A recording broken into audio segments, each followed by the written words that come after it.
وسلم نے فرمایا کہ اصل بات خوف خدا ہے. میں کہتا ہوں کہ خداوند تعالیٰ تو محبت ہی محبت ہے، پیار ہی پیار ہے، اور اللہ تبارک تعالیٰ اتنا رحیم ہے کہ ماں سے 70 گنا زیادہ یا بلکہ بے حساب رحیم اور کریم ہے. پھر ہم یہ کیوں کہتے ہیں کہ خوف خدا، اور قرآن پاک میں بالمن خاف کمر رب جنتان، جو اللہ کے خوف سے ڈر گیا تو اس کے لیے 2 جنتیں. اس پر ذرا روشنی. ڈاکٹر رانجھا صاحب نے جو سوال کی طرف توجہ دلائی نا، غالباً اسی جمعہ میں نے اسی بارے میں عرض کیا کہ اللہ کے بارے میں جب ہم کہتے ہیں نا کہ اللہ سے ڈرو، تو یہ ڈرنا وہ نہیں ہے جو کسی خوفناک چیز سے ہوتا کہ سانپ سے ڈرتے ہیں، بچھو سے ڈرتے ہیں، دشمن سے ڈرتے ہیں. معاذ اللہ یہ سوچ بھی نہیں سکتے. اللہ سے زیادہ رحیم کون ہے، ودود کون؟ وہ جو نام ہی اپنا ودود بتاتا ہے نا، لاڈ والا، پیار والا، بہت پیار اور محبت کرنے والا. یہ بھی آپ نے ٹھیک فرمایا کہ یہ ماں کی جو مثال دے دیتے ہیں کہ 70 گنا کہنا بھی کفر ہی بنتا ہے. اللہ کی رحمت غیر محدود ہے، ساری جہان کی مہربانی ہے بھی اکٹھے کریں تو آخر اس کی کوئی لمٹ ہے. اللہ کی رحمت کی کوئی حد نہیں. مگر مسئلہ یہ ہے کہ اللہ تعالیٰ کے قوانین کی خلاف ورزی سے جو نقصان ہوتا ہے یہ ایک حقیقت ہے کہ اللہ نے قانون بنا دیے کہ یہ زہر ہے، چکھو گے تو مرو گے. تو ڈرنا ہے قانون کی خلاف ورزی سے تاکہ وہ غلط نتائج یا برے نتائج سامنے نہ آ جائیں جو قانون کی خلاف ورزی سے آئیں گے. آگ میں ہم چلے جائیں گے، آگ کا ہم جلانا، جل جائیں گے. تو اللہ جب کہتا ہے نا ڈرو، یہ نہیں کہ وہ ڈرونی چیز ہے، وہ کہتا میں نے آپ لوگوں کی بھلائی کے لیے، آپ کی بھلائی کے لیے. جیسے اب ساری دنیا منشیات کے بارے میں فکر مند ہے کہ نشے نے یار دنیا تباہ کر دی. اللہ نے اگر بند کیا تھا کہ نشہ نہ کرو، لوگوں کی سمجھ نہیں آتا کہ یار کھاتے پیتے کیا، کھانے پینے میں کیا رکھ. اب پتہ چلا کہ یہ کھانا پینا نہیں، خاندان اجڑ گئے، ملک برباد ہو گئے. تو لوگوں کی بھلائی کے لیے اللہ کہتا اگر تم اچھائی کرو گے تو اپنے لیے، اگر برائی کرو گے وہ بھی تمہیں بھگتنی پڑے گی. تو اللہ کا کچھ نہیں بگڑتا، مگر قوانین اس نے جو خیر و شر کے بنا دی ہیں اس کے نتیجہ میں خیر کریں گے تو لازماً اچھے نتائج سامنے آئیں گے، اور غلط حرکتیں کریں گے. اگر کوئی ریل کے نیچے سر دے گا تو کچلا تو جائے گا. تو کہا جائے ڈرو بھائی، ریل کے پاس نہ جاؤ، تو یہ ہے کہ غلط حرکت نہ کرنا ورنہ مر جاؤ. تو جہاں جہاں خوف خدا یا تقویٰ کا ذکر کیا گیا اس میں یہ بات ملحوظ رکھیں کہ کہیں نہیں اللہ تعالیٰ کو کوئی ناراضگی یا غصہ. قانون بنا دیے ہماری بہتری کے لیے جن کی خلاف ورزی پر اس دنیا میں بھی سزائیں ملتی ہیں. جو لوگ پرہیز نہیں کرتے وہ کیسی خوفناک بیماری میں مبتلا ہوتے ہیں. اب کیا کہا جائے کہ اللہ رحیم نہیں، رحیم ہے اسی لیے تو اس نے کہا تھا کہ یہ نہ کہا، مگر آپ ہیپاٹائٹس میں پہنچ گئے اپنی نالائکیوں کی وجہ. تو جتنے گناہ ہیں اس سے اللہ کا کچھ نہیں بگڑتا، مگر ہمیں بتا دیا کہ یہ دنیا میں بھی تمدن اور تہذیب کو تباہ کرنے والی چیزیں، اس کے نتائج آخرت میں بھی نکلیں گے. تو ایک بات اس کے ساتھ یہ ہے کہ اللہ تعالیٰ جیسے ڈاکٹر صاحب نے فرمایا محبوب ہے، وہ حاکم نہیں ہے، صرف محبوب ہے. اسی لیے آپ دیکھتے ہیں کہ دین میں 4 باتیں جو پلرز آف اسلام ہیں، ستون ہیں، ان میں سے 2 اللہ کی حاکمیت کا مظہر ہے. ہم نماز ادا کرتے ہیں، غلاموں کی طرح کھڑے ہوتے ہیں، جھکتے ہیں، ہل جل نہیں سکتے. یہ ایسے ہے جیسے آقا کے سامنے غلام پیش ہوتا. اور اسی طرح ہم زکوٰۃ ادا کرتے ہیں ویسے جیسے حکومت کو ٹیکس دیتے ہیں.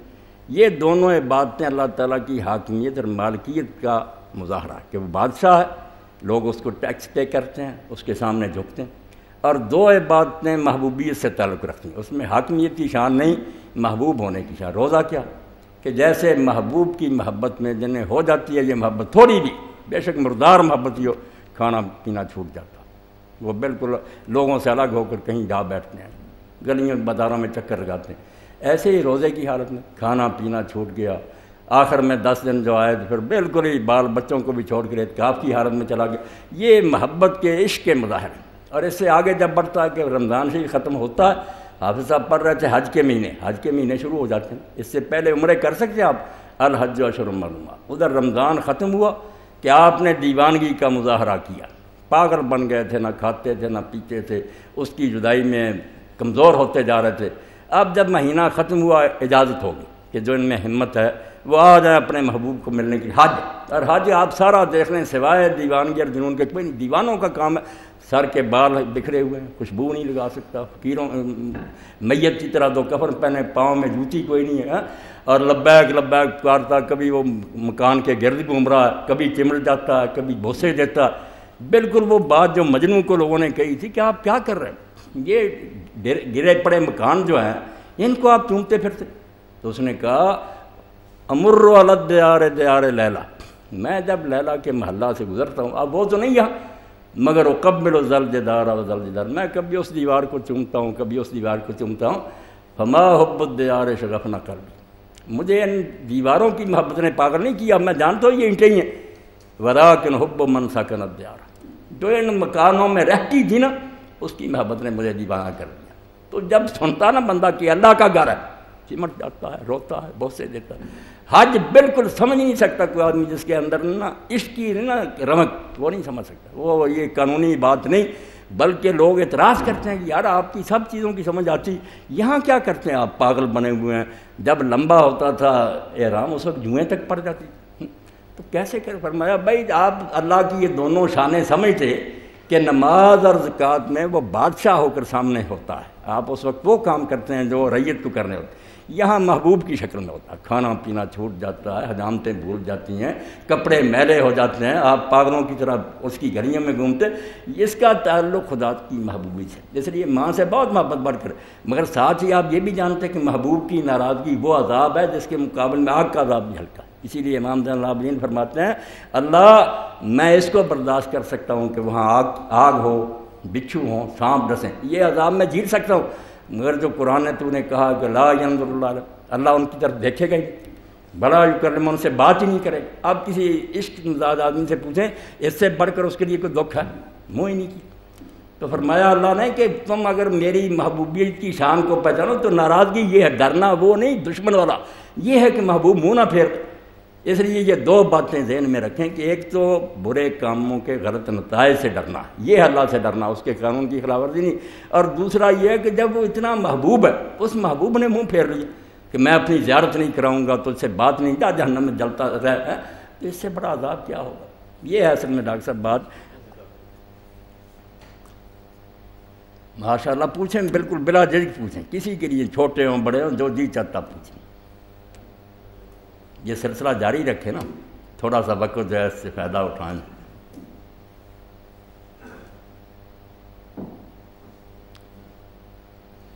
بسم اللہ الرحمن الرحیم۔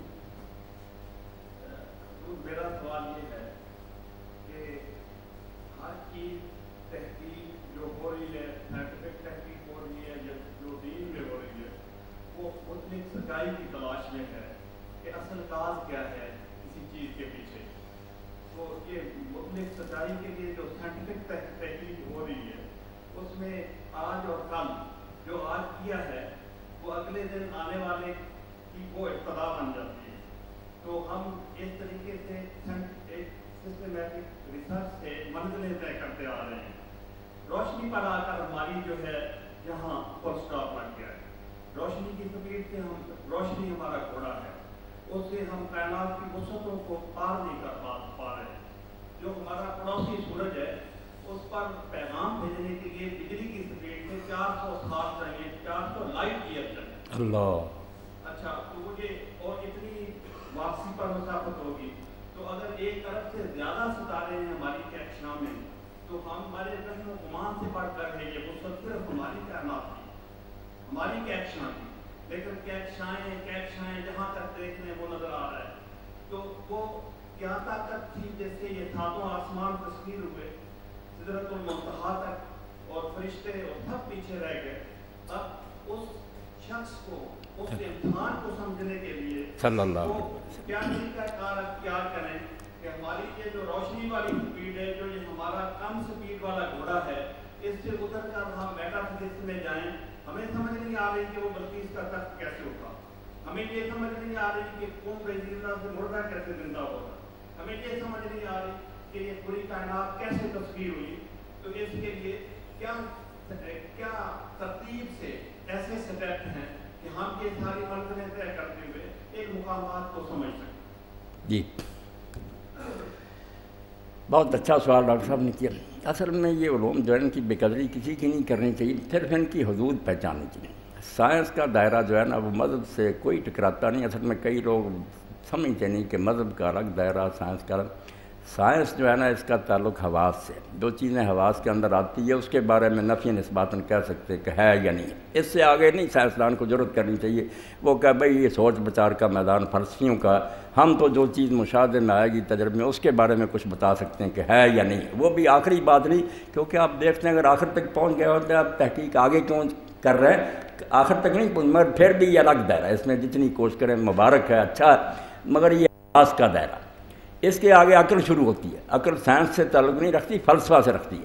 جو چیزیں دیکھنے میں نہیں آتی، سننے میں نہیں آتی، اس کے بارے میں ہم سوچتے ہیں پھر کہ کیا ایسا ہو سکتا ہے۔ جو حواس سے معلومات حاصل ہوئی تھی نا، ان کی مدد سے اندازہ لگاتے ہیں کہ یہ ممکن ہو سکتا ہی نہیں، دیکھنے میں نہیں وہ آتی۔ عقل، فلسفہ، اس سے آگے پھر مذہب شروع ہوتا ہے کہ جو نہ دیکھنے میں آتی ہے نہ سوچنے سے اس کا پتہ چلتا، وہاں پھر رہنمائی وہی سر انجام دیتی کہ آپ لوگ ٹام ٹوئیاں نہ ماریں، اللہ خود کہتا میں بتا دیتا ہوں جس نے یہ دنیا بنائی ہے کہ یہ ہے یہ، تو ان کو الگ الگ رکھنا، کسی کی بے قدری نہیں۔ سائنس کو اپنے دائرے میں پڑھیں، بسم اللہ وہ بھی اللہ کا دیا، پھر فلسفہ بھی پڑھیں، مگر جو یہ علوم الہیات ہیں ان میں رہبر اور رہنما جیسے میں نے شروع کیا صرف نبی کو مانیں۔ اب جو بعد رسالت مآب علیہ السلام کے معراج کی کئی ڈاکٹر صاحب نے کہ کیسے ہوا، یہ ٹھیک بات ہے، اس بارے میں علامہ اقبال رحمۃ اللہ علیہ کا ایک شعر عرض کرنے کو جی چاہتا کہ حضور کی قدر و منزلت ہمیں پہچاننی چاہیے، اور اسی لیے میں کہتا ہوں کافر نہ کہو، سارے لوگوں میں اختلاف ہو سکتا ہے، رانجھا صاحب بابا جی کو مانتے ہیں، میں مودودی صاحب کو مانتا ہوں، کسی بھائی کرتے ہیں، مگر ایک مرکز ہے جس پر ہم سب متفق ہیں، وہ اللہ کے رسول علیہ السلام ہے۔ جب تک یہ رشتہ ہاتھ میں آئے ان کو بھائی مانیں، وہ آپ کے بزرگ کو مانتے ہیں، یعنی اس بارے میں شیخ اکبر محی الدین ابن عربی اتنے بڑی ولی ہیں، صوفی ہیں، فرماتے ہیں میں ایک عالم دین سے ناراض تھا۔ یہ نقطے کی بات ہے جو یہ ملا حضرات کے ذہن میں سما دے، پھر کہ مرنا ہے۔ تو خواب میں نے رسول کریم علیہ السلام کو دیکھا، آپ انتہائی رنج میں تھے، آپ نے کہا محی الدین تو فلاں عالم سے ناراض ہے؟ میں نے کہا کیوں؟ وہ میرے شیخ ابو مدین مغربی کو اچھا نہیں کہتا، میرے مرشد کو برا کہتا۔ حضور نے جلال میں فرمایا تیرے مرشد کو برا کہتا، مجھے نبی مانتا یا نہیں مانتا؟ تیرے مرشد کو ماننا کب سے دین بنا؟ تو ماننا چاہتا مانتا، پھر وہ مجھے مانتا، صلح کر اس سے، میرا رشتہ جو اس سے بڑھ کر کوئی رشتہ ہے؟ صبح ہی گیا، معافی مانگی، محنت ماجرہ کیا، بھائی رسول اللہ کو لوگ جو مان رہے ہیں آپ کو کیا کہ آپ جس کو ماننا چاہتے ہیں بعد کے کسی بزرگ کو مانیں، دوسرا کہتا نہیں بھائی میں نہیں اس کو مانتا۔ کوئی نہ کافر ہوتا نہ مومن، کافر مومن ہوتا صرف جس کو کہا تھا نا محمد رسول اللہ کے رسول ہے، اس بنیاد سے کسی کا ذہن جو ہے اکھڑ جائے کہ نہیں میں نہیں اب ان کو رسول مانتا، یہ شک میں، پھر معاذ اللہ کافر۔ تو علامہ فرماتے ہیں اسی بات کی وجہ سے کہ اللہ کو کیا آپ ڈھونڈتے ہیں؟ اللہ کسی کے ہاتھ آیا؟ اللہ تو نام ہی اس کا ہے جو حد ادراک سے ماور، بلا یحیطون بھی علم۔ اللہ فرماتا سارے علم خرچ کر لو، اللہ نہیں قابو آئے گا، جو قابو آ گیا تو وہ تو تم نے احاطہ کر لیا، اس کا حدود ربا ماپ لیا، وہ اللہ وہ نہیں اللہ ہو۔ پھر وہ کہتے ہیں آپ کیا کہیں، اللہ کو کس طرح پہچانیں؟ خدا اندر قیاس ما نہ گنجے، خدا نہیں ہماری عقل میں آئے گا، شناسورا کے گوید ما رفنا، خدا کی بجائے اس کو پہچان لے جس نے ساری عمر بات کرنے کے بعد کہا کہ اللہ میں تیری بات کا حق نہیں ادا کرتا۔ یہ رسول اللہ کی بات کہتا ہے، رسول اللہ کو پکڑ، اللہ کی بات چھوڑ، اللہ نہیں قابو آئے گا، رسول اللہ کو پہچان، حضور کے معجزات، آپ کی سیرت، آپ کا کردار دیکھ، آپ پر اعتماد کر، جو آپ نے فرمایا مان، اللہ کو کیا ڈھونڈتے ہو؟